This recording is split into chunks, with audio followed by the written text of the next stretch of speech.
everybody. I'm Kelly Wilkness, and I am here with my friend Nita Joyce, and this is Decorating Tips and Tricks. Today is episode 300. Can I get a shout out for 300 episodes? Wow. Yeah. Okay. We're rocking on. And today we're talking about collecting, and we're giving you tips on how to do it right. Now, we don't want you to think we're bipolar or anything because our last episode was about purging. But get rid of it and now get some more. Get some more of it and then get rid of it again.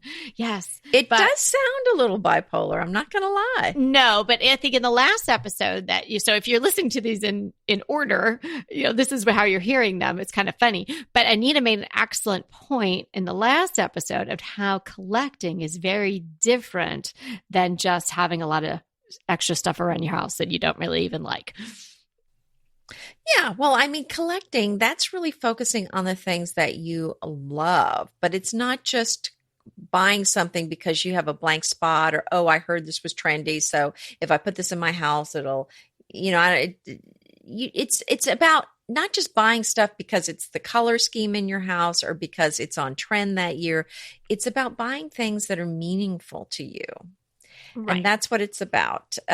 Things that, as they say, bring you joy, things that you adore. And I am famous for collecting dishes. I love dishes, and I have had dishes for a long time. And probably because my biggest passion is decorating, my second biggest passion is cooking and baking.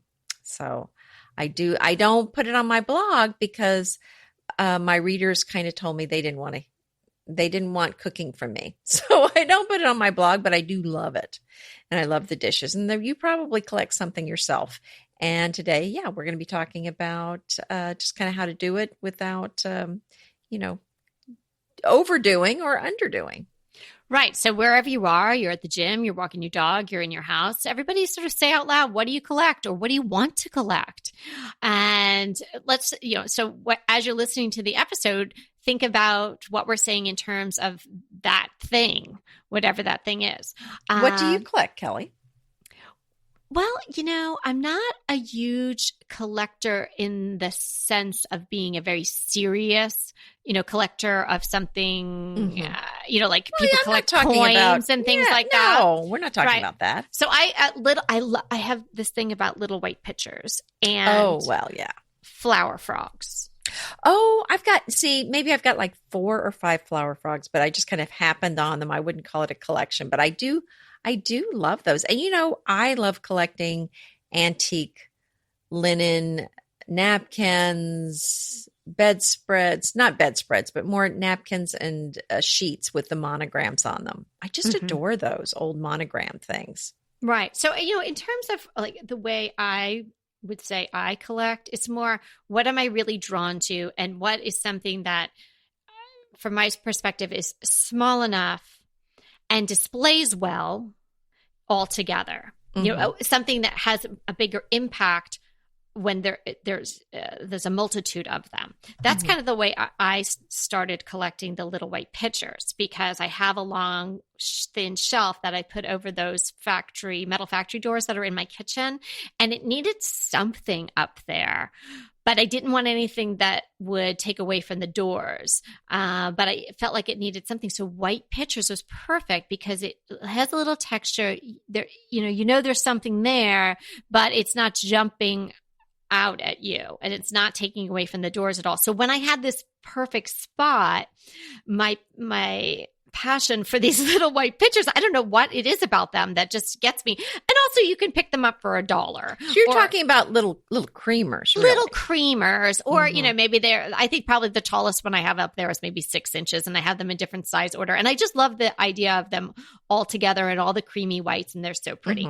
But there's obviously people in the world, and I would venture to say people listening to us today, who are very serious collectors. They collect something that, is of value in and of itself, and thereby having a collection of it, it is even, further increased in value. I was reading about a man one of the site. It was an auction site that I went to. I was just getting some ideas for the episode about, the psychology of collecting and things like that. And I stumbled upon this site.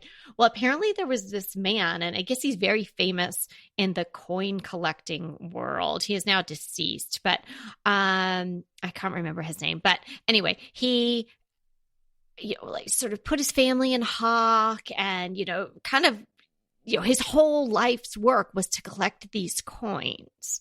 And I think the story kind of goes is that he kind of dissed his family a lot because he was such an avid collector. And at the end of the day, the collection of coins that he had amassed was $345 million worth of coins. Did he sell it or did he just They got it. So he spent his life. Oh, you mean, so he collected it. He didn't sell it, but then when he passed away. Yeah, but when his legacy, he left them this legacy. So I guess, the whole time, his wife was probably like, hey, he's out collecting coins, picking up dimes off the street or something. Yeah. And meanwhile, at the end of the day, although, probably rather have your dad present than, all those coins. But that's a whole different kind of collecting. And I doubt he spent that kind of money buying all of that. Oh, no. It was, right. It was a short article about him, but there was some Canadian penny.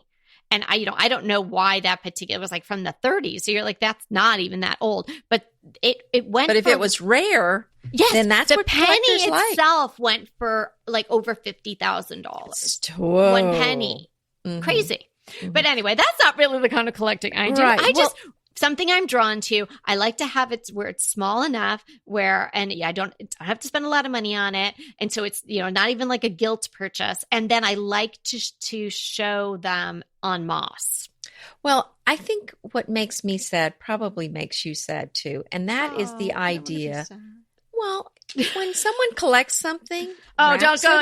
No, don't do it. No, it's going to make me sad. I know. I know what you're going to say. Collects things, wraps them up, puts them in a box, puts them in their attic, and never looks at them again. That's what makes me sad. Okay, that would make me sad too, but that's not what I thought you were going to say. What did you think I was going to say? I thought you were going to say, like, when somebody spends their life collecting stuff and then nobody in their family wants it.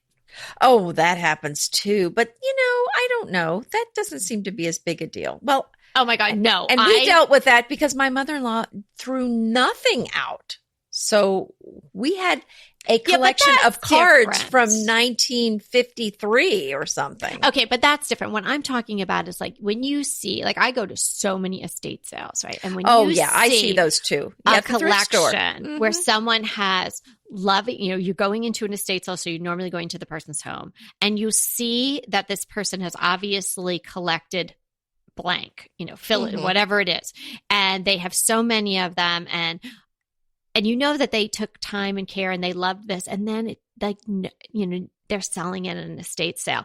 And actually one day I came out of one, it was a lady, I'll never forget. It was like the, purple glass. So she had so much purple glass, all different little pitchers and vases and plates and blah, blah, blah. And I bought a little piece of it. I don't even like purple glass. And I bought a piece of it because I just thought, oh my gosh, like everyone's passing it by at this estate sale to go. You felt sorry for the purple. I did. And I went in my car and I started to cry because I thought this little old lady, she spent her whole life, imagine where she went and she brought home a pair of purple glass and she was so excited about it and nobody even cares. Well, that makes me less sad. And here's why it does. I'm just going to tell you, because if you're collecting something, you're collecting it for yourself. And then when you pass away, does it really, if you're in heaven, do you care what happens to your stuff? I don't think that I'm going to be thinking about that. Now, my mother-in-law, she was obsessed with us keeping all of her stuff, but I'm thinking, why do you even care? You're not going to need it. Well, no, I know. As my mother jokes about her Hummels, and because she knows. And so, I'm not going to want her Hummels. I already told Evie, when I'm gone, I don't care. Give it all to Kelly. Yeah, give it to Kelly. Vice versa. You can have my stuff too. As long as I just want to make sure if she sells the stuff that she knows what the stuff is valuable and what isn't. But, but other than that, I don't really care. because if it's going to burden her and stress her, oh my gosh, I feel like I have to keep everything, but I don't have room for it or whatever. Right. Right. That just doesn't mean anything. I don't care about that. So really my sadness is somebody spending all this time and effort collecting something that brings them joy, but then they're so afraid to use it, like nice dishes, that they pack it away and they don't. Or maybe they are dishes that you put in your china cabinet, but you don't actually use them. I mean, to me, if you have silver, use the silver. If you have china, use the china. If you have crystal, use it. If it breaks, it breaks, but at least you've enjoyed it. And so what if one piece breaks? You probably have a service for 12. You're probably not going to use a service for 12, but right. But look at what joy you could have. And that's why I have my, morning ritual of a beautiful teacup, a silver spoon, and I get out a pretty teapot, and I have my tea every morning. Because what's the point of having it if you're not going to use it? Right. And one of our listeners, Nikki G, I don't think I've mentioned this before, but Nikki wrote us, and it maybe was not her collection, but it was something she inherited from her grandma. So her china collection, which was fairly vast, apparently. And she was inspired by decorating tips and tricks and things we talk about. So she took it out of the box. She's moved that china collection around for 20 years, she told us. And now she's using it. She sent us pictures of it. They're using the small bowls for her ice cream with her and her kids, I believe. So, like you're saying, if it gets broken, it gets broken. But she said it's even more fun. But at least you enjoyed it. Yeah, it's even more fun to have the ice cream because it's in it. And this is just, talk about the cherry on the ice cream sundae. Nikki pulled out her grandma's vintage fur cape and used it as her tree skirt. I love that. Because we talked about that. And now she loves that people are commenting, whether they see the china collection or they saw the fur cape at Christmas time, and that she gets to talk to them about her grandma. How lovely is that? So, whether it's a full-fledged collection or just something you've bought tucked away in a box, bring it out, enjoy it. If it's, why not? Oh, yeah. And back to my experience with the collecting of dishes. When I first started, I never met a dish I didn't like. If I saw a dish at a thrift store, if it was, in my price range, which meant cheap, I would buy it. And at some point it was an embarrassing amount of dishes that I had in my house. It was too much. And it started to stress me. Where am I going to put all these? What am I going to do with them? And then I went to really the second stage of collecting, and that is the curation and the culling. And at that point, I said, you know what? I don't have room for all of this. I don't want to pack it up in boxes and put it in my attic. I don't believe in that. If I'm not using it, I need to move it on to somebody else. So I gave away dishes. I sold dishes. I took stuff to the thrift store, and I probably got rid of at least half of my dishes, maybe even more, maybe more like 3/4. But I kept the ones that meant the most to me. My very, very favorite ones I kept. And some people thought I was going to have a hard time letting go, but I didn't, because I kept the best ones. And you know what? I think now my collection is just so much better because it's just not cluttered. Like we talked about, you don't want your closet cluttered. You don't want your collection cluttered either. You want to be curating and only keeping the most valuable, the ones that are most meaningful to you, the ones that are maybe the more unique things, and let the other ones go on to somebody else to enjoy. No, I think that is so key. I mean, even museums have collection management policies. They're not just, it wouldn't be as special if they had a zillion of things and if they had ones that are inferior quality. Mm-hmm. So that's like what you're saying. You just kept the best of the best, the cream of the crop. You curated it. And let's face it, no matter how big your house is, you only just have so much room for X collection, dishes or whatever people collect. There's, books even. There's, unless it's a very small thing like coins, but I think even if you're a coin collector, you're putting them in all these different cases and things like that, that could end up taking up a lot of room. So it really is fun to collect things. It can add a lot of joy to your life. In fact, I love the thrill of the hunt. Every time I look at even one of those sort of white elephant tables at a yard sale or at the Rose Bowl, if I can spy a little white creamer or pitcher, zoop, I'm right over. I just got one the other day at the thrift store when I was dropping things off. Yeah, I mean, when we went to Round Top, there were booths. I'm like, oh, no. I'm like, no. I don't have time to go through that because I can tell it's like there's nothing there I want. Sure enough, she would zoom over there and she would just like a laser focus. She would find the one thing there that was good. And I'm like, oh, well, that is pretty good. And it's $2. Yeah. And it's $2. I'm like, that's good. Yeah. I went clanking home from Round Top. You did. But, but even, and back to the dish thing, just to use that as an example, when I culled down or when I curated down to my favorite patterns, another thing I did was instead of keeping a service for 12 of the ones that I liked, I just kept a few. And so that's another thing you can do is not just keep the best of the best, but say, you know what? I don't need 5 of this one particular thing. Maybe just 1 of this particular one in my big collection is all I need. So if you have duplicates, maybe pass those along. Yes. And I'm harkening back. You said this, when you got to stage 2, which is this curation. And I think stage 1 is sort of the accruing, right? That's stage 1 is like you open your mouth and you shove everything in that you can. Right. That's kind of like stage 1. No, it's true. When you first start to collect something, you say, oh, I'm going to collect this. And then, you just want to keep adding. It's almost about the number. Mm-hmm. And so even though we like crazing and it must be a human thing. Yeah. So I think it is. Some of the articles I was reading about the psychology of collecting, but we love crazing and some crackling and we love the patina on dishes and ceramics and stuff like that. Sometimes your stuff is just downright chipped and just doesn't even look good anymore. But in the beginning, you might pick up that dish or you might pick up that white pitcher or you might, pick up that book where the binding is really falling apart. So yeah, as you get more, items in your collection, then you can curate them down and see what is, ones that are worth keeping, worth displaying.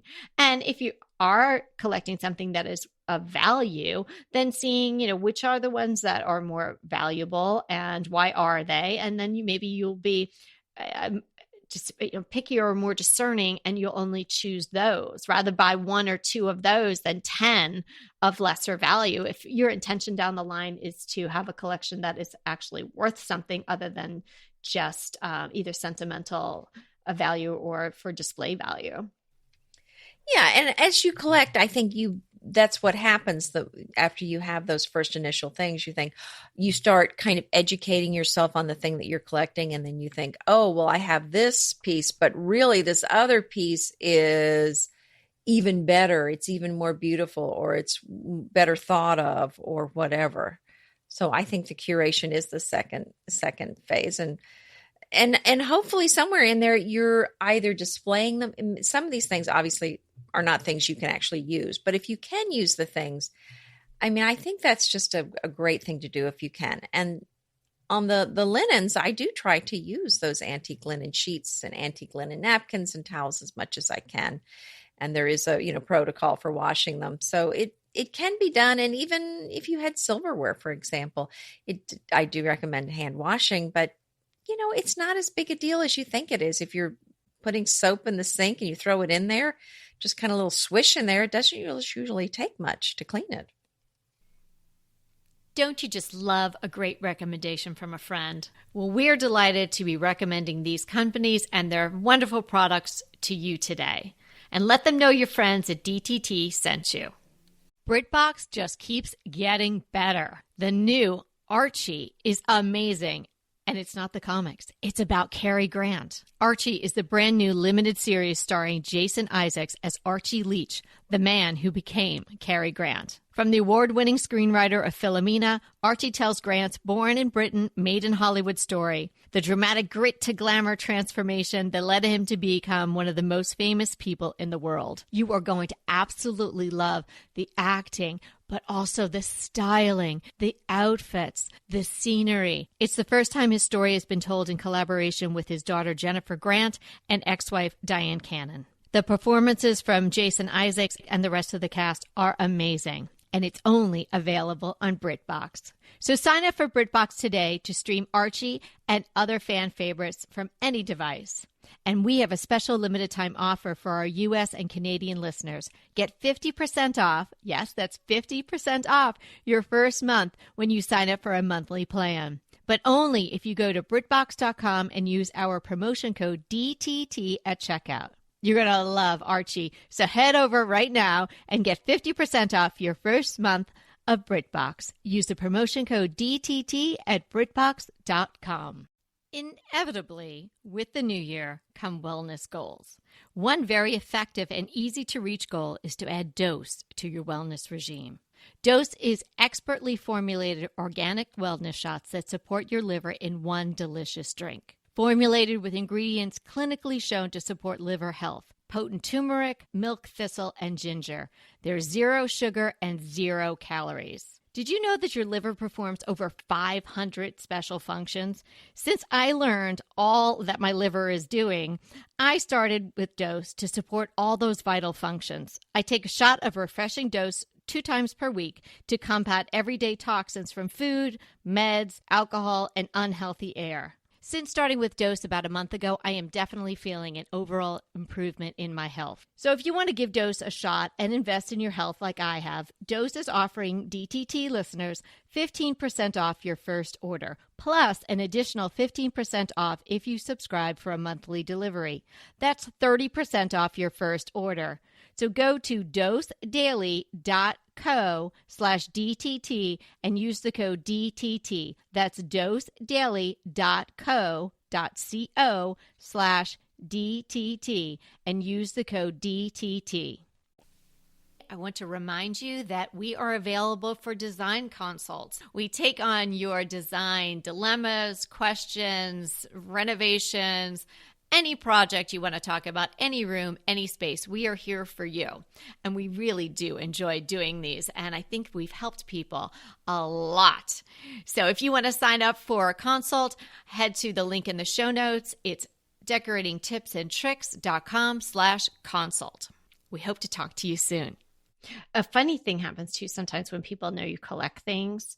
And I know I'm very particular about, what even I'm collecting or what I put in my house, or it's like I'm very much the person who wants to pick it out myself or be struck by it by myself. So it's kind of hard, sure, give me a candle, thank you, or flowers. And I certainly am not saying I would turn my nose up to any gift anyone would ever give me. But if you have a collection and you've defined the scope of your collection, no matter what it is, if it's vintage postcards or I don't know, mid-century chairs or absolutely anything you could be collecting, baskets, I don't know.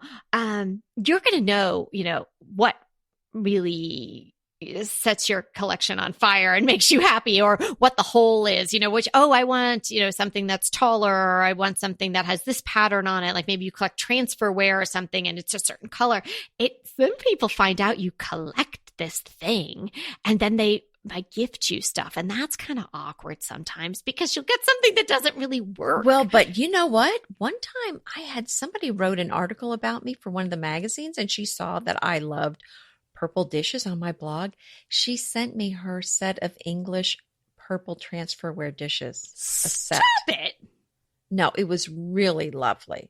Oh my goodness. It was Barbara. She's just such a sweet person. Yeah. Barbara, really. Come be my friend. Oh. Do you have any white pictures, Barbara? Sometimes people send you really nice things. So I'm not going to. So you know what? Kelly doesn't want your stuff. Send it to me. No. Yes. I don't mean to say that's terrible the way I sound, but no. I think it's. Well, I know what you're saying. It might be something that enough of you to, that consider what you like enough. That is so lovely. And I don't want to come off like I sounded like an ingrate at all. I'm just saying, when you have a collection, sometimes you're very particular about what. No, I understood what you were saying. You want to add, right? And I had a friend that had one of those. Do you remember those wooden angels that had the kind of the wire halos, I think, on them? I can't remember if they had a wire halo, but anyway, they were kind of wooden carved angels, and they had different people, like little kids, moms and dads, and blah blah blah. And I think she had one. Oh, yes. I remember those. And then everybody My mother-in-law liked those. And I'm sure she got tired of me giving them to her. Everybody was like, oh, you like those. So then when they would see them, that's what she would get. And she said, I really don't like them, but everybody thinks I do. And then she kept getting them. Isn't that funny? No, it is funny. Even, this is a little bit off the collecting thing, but a girlfriend of mine, she had cats. I mean, not like a gazillion of them. She wasn't like a crazy cat lady, but she had like 2 or 3 cats. And then everything people That's would give enough her, like, for people to think you like them. Cats on, note cards and, cat oven mitts and cat, wool beanie and, whatever. It just never ended. She was like, what's with that with the cats? Like, stop. I know. And then if you get them, you kind of feel like you have to display them because so-and-so gave it to you. But then when you do, everyone's like, oh, you like all those cat things. Problem, right? You're the crazy cat lady. Well, speaking about being given something, it made me think of something I was given. And again, I didn't want to sound like an ingrate or anything, but anyone can send me a white picture if they'd like, and I will treasure it and love it. But I was sent a beautiful candle the other day from someone I met on Instagram, and they have a candle company, and it's the most delicious smelling hand poured candle with a wooden wick. And it's from Backroads Candle Company. And I can put the link in the show notes. Yeah, it's a Backroad Candle Company. And they're up in Napa in California. And we just sort of bumped into each other on Instagram. And I was offered this lovely candle. And so I just wanted to pass that along because that was such a sweet gift. And I might have to collect those candles because they are so beautiful. There you go. Oh, and I don't know if I had mentioned it before in the podcast, but the rug I designed for Dash and Albert is now available, and it's based on the grain sack design. I'll have a link for that as well, but that is available in a lot of different sizes. And they made the rug out of linen, which I thought was weird. I said, because I'd never had a rug made out of linen before. And I said, well, wait a minute, is this going to stay? And they said, no, it's like wool. It actually has those stain repellent properties, like the oils kind of built in like a wool rug has. Isn't that interesting? Well, I think that's so fitting the way you feel about linen. That's perfect. I know. So I thought, well, okay. We can all order the rug and walk all over Anita. And it's based on a grain sack stripe design. Oh, that's beautiful. So it was one I got to design for them. Oh, yeah. I know you did a great job. I'm sure everybody remembers. And if you don't, you can have a look at it, right? So it must be on the Dash and Albert. It is, but I'll have a link. But it's I think it's called the farmhouse stripe rug. Oh, wow. That's great. What sizes does it come in? I'll have to look, but I think it comes in just whatever size your heart desires. Oh, wow. I didn't know they were like that, bespoke like that, like we are. Just about any size. That's right. Oh, that's great. Okay. Mm-hmm. Yeah, it's on the Annie Silky website, but we'll give the actual link to the rug so you don't have to, fumble about to find it. Okay. Good. Congratulations. That's really well done. Yeah, thank you. How exciting. So so we talked about, stage 1 of collecting, and then stage 2, you're curating. And then, there's the taking care of things. If it's something that is of value, obviously you want to take good care of it and know how to treat the items. Our things that we're using as examples are pretty easy. You just don't want to really drop them, nothing too special, but you could be collecting something that has to be treated in a certain way. And I think it's also, even though I'm telling you, I'd like to show my little pictures on moss in a big collection, because I think that has more oomph. Not everything should be displayed that way because, not everything is white and just kind of fades away a little bit. So you might want to consider rotating the things out. So I was just going to say that. Yeah. Well, and it just, that way you get to enjoy it all. If your collection is too large to display it all at one time, I think it's a great idea because if, for example, it's dishes, then you get to enjoy. I like to do one set for a while and then I get bored with them and then I switch to another set that we get to enjoy. So I really like the idea of rotating. Or if it's even displayed, you're not going to get bored with it because you're going to see something new all the time. So you might even put a rotation schedule out there for your things. And I think that's a fun way to enjoy them. Yeah, yeah. I mean, I think it takes away from a lot of things, especially if something is very intricate or very colorful. If there's too much going on, so here's something very practical. And again, I'm not going to take out a separate policy on my little white pictures that cost me, between $2 and $5. But if you're collecting something that is of value, or even if you're given a collection that is not to your liking, in that you would want to display it in your home, but now you've been given it, you've inherited it, or you stumbled upon it at a sale and you decided this might be a deal and you bought it. It's a really good idea to investigate as to what the value might be. I was just very surprised by something that I have had in a box for quite some time as to what the value of it is. It's not even something I really like. Mm-hmm. So I was doing research on it and poking around, and I was completely blown away by what this thing, it's a coffee pot, was really worth. I don't know. Quite the divvy today. Yeah. Well, somebody could say it's worth anything, but until it's like you could ask anything for your house. It's what somebody's going to pay for it. So who knows? But it was just another example to me of the fact that you really need to research stuff that you come upon, because everybody can have a antique roadshow moment. And so if especially if it's a collection. So if you're given a collection, you inherit, you find one, check it out, see what the value may or may not be. And maybe if it's not of a very high value now, maybe if you do store it, if it's not to your liking, and maybe in 15, 20 years, it is going to really be worth something. Again, something I read while I was researching for this is somebody who collected the Disney paraphernalia, like all the original dolls and things like that. They have this gigantic collection, and it is worth millions of dollars. Oh. Well, that does bring up something. If you have a collection, I highly recommend you write, maybe it's not a formal inventory, but just some notes about it.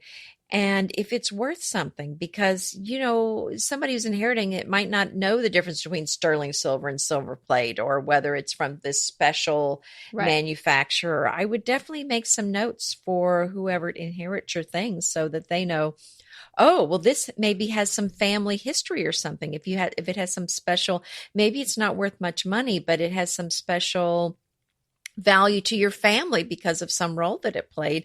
You want to write all that down so that future generations can enjoy it and understand what it was and go, oh, well, we need to keep this because this was Uncle Joe's da-da-da. Right. And taking all of that one step further, it doesn't hurt to get an appraisal of something if you don't know. If you can't find it anywhere on the internet, or it doesn't seem like it's exactly the same thing, you can have an appraiser come. I don't even know if they would charge. It might be somebody who would come and appraise it, and maybe they would be in the market to purchase it from you. No, wait a minute. Let me stop you right there. Okay. Do not do that. Do not do what? Not have it appraised? Do not. Do not get a free appraisal, or do not have an appraisal from somebody who might want to buy it, because good point. Yeah. They have a vested interest to say it's worth less than it is. Right. So if you want it appraised, I would pay an appraiser to appraise it. That's a good idea. Do not sell it to that person. Right. That's and just make it clear from the beginning, I am not selling this to you, because that you're going to get a better number than if the person then says, no, I would like to buy you. Exactly. Pay for this from you. I'd like to buy it from you. Anyway, that's my thoughts on that. So shrewd, Anita. That was so smart of you. You're absolutely right. Yeah. They'd be like, is this really worth $10? So yeah, or maybe do what you would do if you're getting a roof put on. Get 3 estimates. Get 3 appraisals. Exactly. And now you can ask people, what would you pay? What would you like to buy? If you're interested in selling it, and then talk to several people. But all right. You may be getting 3 bum steers too. You just never know. You got to be, you got to have all your wits about you. Bring Anita with you if you're going to an appraiser. But even and on eBay, it really just kind of depends on who's looking at it that day. Oh, yeah. I wonder about that whole thing with stuff that's really of value. Another idea is, again, along these same lines, if it's something that you may not be displaying, or even if you are, take photos and keep them somewhere and scan in the bill of sale. And any notes there, you can put your notes. Right. So, just keep a file of that sort of thing.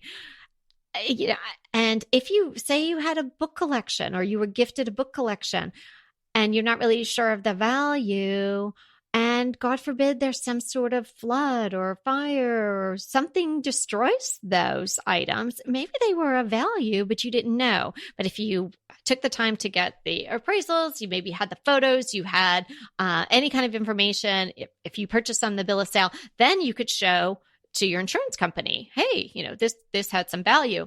Certain items you may have to have like a different sort of policy, like for jewelry or something like that. But, obviously that is, you'd have to get down to the actual item and investigate what you need for each one. But so these are just generalized tips about not only how to collect, to do it the right way, but also to protect your investment or your inheritance of something that might be a valuable collection. Yeah, I think that's a great idea. Well, what is also valuable to collect is bespoke items, because bespoke decor.store, we are kind of small batch-ish in a sense, because we make things and we might not have them all the time. We kind of rotate things in and out. So it's good to pop into the shop, every now and again and see what we've got going on there. We're ramping back up for the new year, and we released what I like to call the Cougar collection. I just crack myself up every time I say that, but it's an animal print collection of pillows, which I bought myself. I used my employee discount and I bought them for myself because I love them. And we have them in the gray tones and also blue tones. So if you haven't seen the Cougar collection, I suggest you head over there and check it out. Pesto pork chops over Parmesan polenta. Not that easy to say, but oh, so easy to make with Green Chef. Green Chef is the #1 meal kit company for eating well, and we have such a great deal for you. You're going to save $250. Listen on for the details on that. Green Chef makes eating well easy for any lifestyle, whether you're keto, paleo, vegan, vegetarian, gluten-free, or just looking to eat more balanced meals. We're getting into the busy holiday season, so it's a perfect time to have Green Chef help you out. Let Green Chef take the work out of eating clean this holiday season with their chef-crafted, nutritionist-approved recipes featuring fresh ingredients and nothing artificial. And you know what? You don't have to lose track of your healthy eating habits during the holidays. Every Green Chef customer gets a free session with their registered dietitians who will walk you through how to make clean eating work for you. So sign up for your free session and start on the road towards better health today. And that deal I want to tell you about, visit greenchef.com/DTT250 and use the code DTT250 for $250 off your order. So that's greenchef.com/DTT250 and use the code DTT250 for $250 off your order. Go ahead, clean out your closet, then head straight to Quince.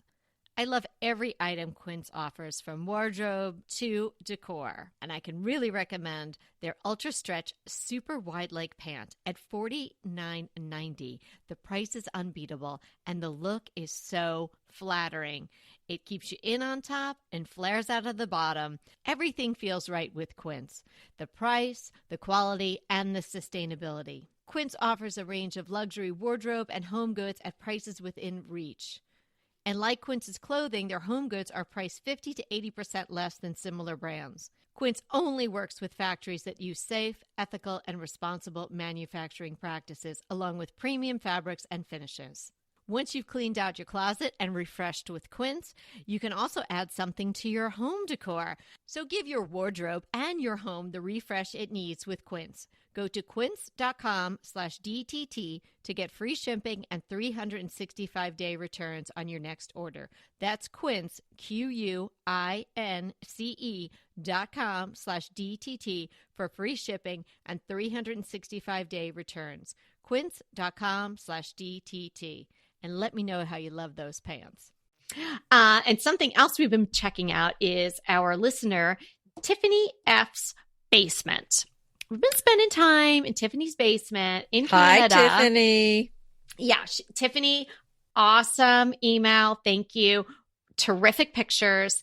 Tiffany enjoys mid-century, which I really love that she enjoys mid-century, and she listens to us and we talk about this French stuff and these Bergère chairs and, farmhouse glam. But see, Tiffany, she's taking the tips and she's making them her own, and she's working our tips into her mid-century decor. And that's fabulous. So she sent us a picture of her upstairs to know what she, her house, she wants her house or loves this part of her house that looks like, but she doesn't love what's going on in the basement. And I'll tell you guys why. You want to tell why? Why doesn't Tiffany like the basement? Well, and it's, the basement, it's a large area. It's covered wall to wall with a very bright red carpet. Yes. Yes. And she's not into the red, but. Yeah, it's red. There's no other term for that. It's just red. But I had an apartment with a red rug just like that, Tiffany. I mean, it wasn't. There was a time when I would have been so jealous.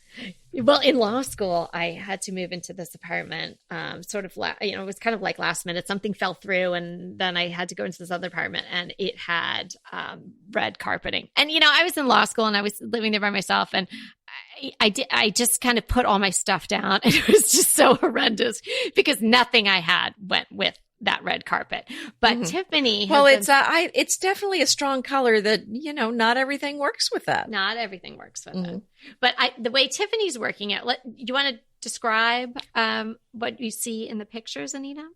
Well, again, it's a basement area. There's a neutral sofa. I'm not looking at the picture right now, but it's a very contemporary table. And I don't know what those chairs are called, kind of plastic bucket chairs with the metal legs. Chairs. What are they called? Ames chairs. Ames chairs. And it's got kind of a contemporary, or maybe you would say more of a mid-century modern feel to the room. But I know she's on a limited budget. Can't replace the carpet. Well, also she says her kids do gymnastics down there and this all kind of stuff. So yeah, Tiffany's, I pulled up the photo. So Tiffany it's a low ceilinged basement, as people could imagine. It's a real basement with just those little sort of transom size windows. So there's not a lot of natural light in there. And Tiffany says she did start to try to paint the walls a gray color, but she was concerned that the rug was bringing out just the wrong tones in the gray. And I think you're right. I think, Tiffany, at the end of the day, there's no way to slay that rug. Like, we're going to have to just work with it, not work against it, and not have anything else really competing with it. Because in my own personal experience and seeing what you've got there, it's hard to work around it. We're going to have to work with it. And I think that you've done a great job to this point, for sure. Tiffany has a fireplace in her basement, which is really cool. And she painted this matte black, and she's got... Really, it was a nice touch. Such a nice touch. It was a great idea to do that. Yeah. And she's got a shelving unit next to it, and she's got logs so you're seeing the cut end of them, and it looks just so cool. And it's really downplaying I'm just to be honest, the cheese factor of the red rug, and it's almost making it look super cool. Like, I'm saying you're kind of, I mean, you're this close to being super cool in this basement, I think. Yeah. And I mean, one thing you could do, although I think she's saying wouldn't work for her, is to just pull it up and stain if it's concrete, you could just stain it. Right. But if that's probably what I would do, unless you really need the carpet for the kids. Right. I agree. And I did that. I stained my concrete in my barn myself. Peter and I did it. And I can explain to you, Tiffany, what we did, and it really wasn't hard, and it doesn't take that long. But that would mean taking up the carpet. If there's not padding under it, it's probably glued on. There's going to be a lot of process. So if that's not what's happening right now, I think you just kind of go with what's going on there and work with it. I would suggest, if you can, putting a large tree down there, even if you have to go faux. I think giving some height and an organic feel, even if it's a fake tree, could really help, particularly in that corner where you've got the table and the chairs. And I think that you can soften the lighting. Maybe it's just in the photo, but the light bulbs in that chandelier look super, super like bright white. Maybe I would soften the lighting a little bit or put it on dimmers. You need something more, some more texture coming up somewhere, because there's just so much, the focus is so much on the red carpet. Mm-hmm. Well, I would probably, it's like, okay, I agree with you that rug is such a strong color. There's no getting around it. There's no ignoring it. It's there. It's the elephant in the room. It's kind of if you can't beat them, join them. So when you have something like that you don't like, but it's just not working, but you cannot for whatever reason change it out, you've got to just make it look like that was planned. So although I don't recommend adding more room to the red to the room, I would suggest adding bold colors, because I think you want to kind of make it a bold color room. And then the red's going to feel like, yeah, that kind of, it was on purpose. It makes sense. So maybe some large canvas artwork with contemporary artwork with lots of color on it. Like I said, jewel tones. And then I would do jewel tone throws and pillows on the sofa, just a lot of color in the room, saturated colors, but not the red. And so the red will kind of look like a backdrop for all these other colors. And I think and because it's your basement, it's kind of where the kids are playing. I mean, why not add some bold colors and make it kind of just a fun room? Yeah, I think that's a great idea. I was thinking, small pops of red around the room. But, now that you say that, you could bring in other colors. Now, I'm not a great primary color girl, so maybe you bring in something that's primary, like off, not primary, jewel tones. Yeah, I like that, and I think maybe definitely some lavenders, some pinks, some blues, some purples. Yeah, and I think a big piece of art would be. I wouldn't even necessarily do a limited color palette in here, because look, it's like, the lion's out of the cage. It's not going back. Right. So the bright color is there. So you want to make it look purposeful. And so I would add some more. Oh, yeah, but I wouldn't add the red, just the other colors. Yeah, wouldn't add the red. Yeah, I think the wood furniture, first I was thinking maybe she should paint the wood furniture, but that's not going to do anything. You're not going to notice the wood furniture. Yeah. You're going to notice. Color is the theme of this room. I would just go with it. So have some fun with it. Yeah. Mm-hmm. Yeah. Well, this was fun. So fun. I know. And I always love the listener questions. If you have a question, please email it to us, decoratingtipsandtricks@gmail.com. We'd love to read your question on the podcast and answer it for you. Or if you have tips, send those to us too. We share those on the podcast. Thanks so much for hanging out with us on this January day. And remember, we're here to inspire you to create a beautiful home. Until next time.